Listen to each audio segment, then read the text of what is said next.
Waray haros ini. Pamahal sa bakya di ang gipasuin niya kon. Minuro ang tubig.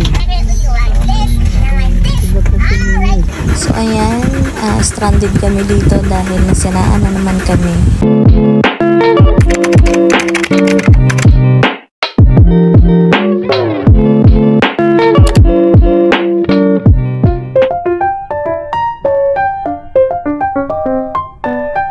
So ayan, maupay nga adlaw mga ka-RD for today's video syempre medyo sad and happy naman the same time kasi bukas nga babalik na kami ng Manila, back to normal life. And then sad kasi syempre aalis na kami, mamimiss na naman namin ang summer. So ayan si Opa, nagre-ready na siya ng babaunin namin o yung dadalhin namin fish. So mamimiss namin itong kubo ni Nanay Telma, and then syempre itong mga nakakamiss na kapaligiran, yung katahimikan, yung peace of mind ng summer. So ito yung mga isa sa mga mamimiss ko, mamimiss din namin talaga ang buhay probinsya. So this is it na guys, this is really is it. So ayan,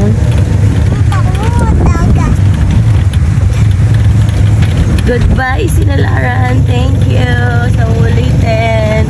So ayan, ihahatid kami ni Dragon Lady tsaka ni Nanay Telma sa bayan, sa Palapag, kasi ang kagandahan naman is sa Palapag na kami sasakay ng bus kasi nga diretso na nga yung bus from Manila to Palapag and Palapag to Manila. So madali na. This is the first time din na ma-experience namin or masakyan namin yung biyaheng Palapag to Manila. Medyo hassle lang kasi ang hirap kumuha ng ticket. So pahirapan kasi fixed season ngayon. So live update tayo guys. Ang init talaga, grabe, parang hindi aircon tong nasakyan namin. Ayan, kawawa yung mga bata, may mga bata kaming kasama, and then nasa likod pa kami, nasa dulo pa kaming part na upuan. Wala na, nakalimutan na yung sukli ko, pati yung ticket ng bata. So ito guys, update, patawid na kami ng Matnog. Ito, nandito kami ng Allen, pero as usual, budol is life. Nabudol ako dito. Ang sabi, kukuha daw ng gate pass yung bata dahil walang ticket, 90 pesos. Pero ang siste, wala naman ticket na binigay, and then pati yung sukli ko natangay pa. And then ang siste, ayan, ganyan ka overloaded yung ferry boat. Grabe, ang init, wala nang space, kawawa yung mga bata, matatanda. Grabe, buti na allowed yung ganito na sobrang overloaded. Alam ko overloaded kasi sobrang daming tao.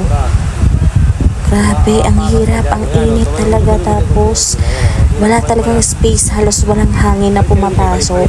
So chinaga na lang namin to dahil gusto rin naman namin makarating na rin at makatoy. Hindi naman kami pwedeng magpaiwan dahil yung bus namin is andito. So after 1 million years, after 1.5 hours, thanks God, ito nakatawid kami ng Matnog. So nakakahinga kami ng maluwag, pero iniisip ko na naman na yung bus na sasakyan namin is ganun din kainit. So parang struggle, another struggle na naman, pero kailangan namin ilaban para makarating na lang ng Manila dahil nandito na rin kami. So ang dami kong natutunan sa travel namin na to. Grabe, ang dami kong kailangan isaisip at itatak sa isip. By next time talaga iiwasan ko na. So ayan guys, kung nakikita nyo naman kung gaano kadaming tao, kawawa talaga yung mga bata. Ayan, yung mga pamangkin ko, kawawa. As in, and the whole travel namin pagtawid ng 1.5 hours na yan, nakatayo lang kami, karga yung bata. And then ay ito naman pagdating namin ng mga bandang Bicol.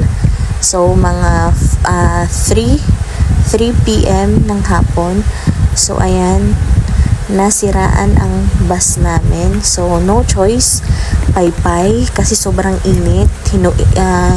Nakahubad na yung mga bata, almost from the beginning of the travel nga is nakahubad na to sila kasi dahil mainit. And then ayan pa, isa pa.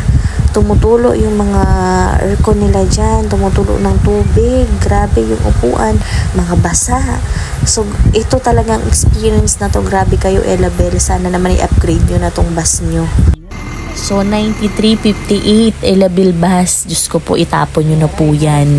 Huwag nyo na po yan pagkakitaan, parang awa nyo na, isipin nyo na lang po yung mga buhay ng pasahero nyo. Diyos ko po, ayan, so, wala kaming ibang magawa dyan kundi antayin ang susunod na kabanata. Joke lang. Hindi. Actually, tumatawa-tawa na lang din kami, pero sa totoo lang, pagod na rin kami, and then sobrang stress talaga tong pabalik namin ng Manila. So, nagpipray din kami, sobrang pray talaga na sana safe kaming makarating talaga sa Manila. And kung ako ang masusunod, hindi na talaga ako sasakay ng Ilabel. Diyos ko po, grabe tong binigay na sa pasahero nyo. So sana naman Ilabel, i-upgrade nyo na talaga yung mga bus nyo. So mukhang nagawa naman na, and then ayan, so tuloy yung biyahe namin sa awa ng Diyos. Sana makarating ng Manila ng maayos at matiwasay. Hi, thank you Lord.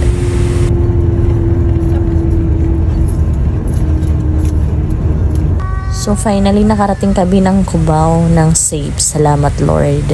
Amen.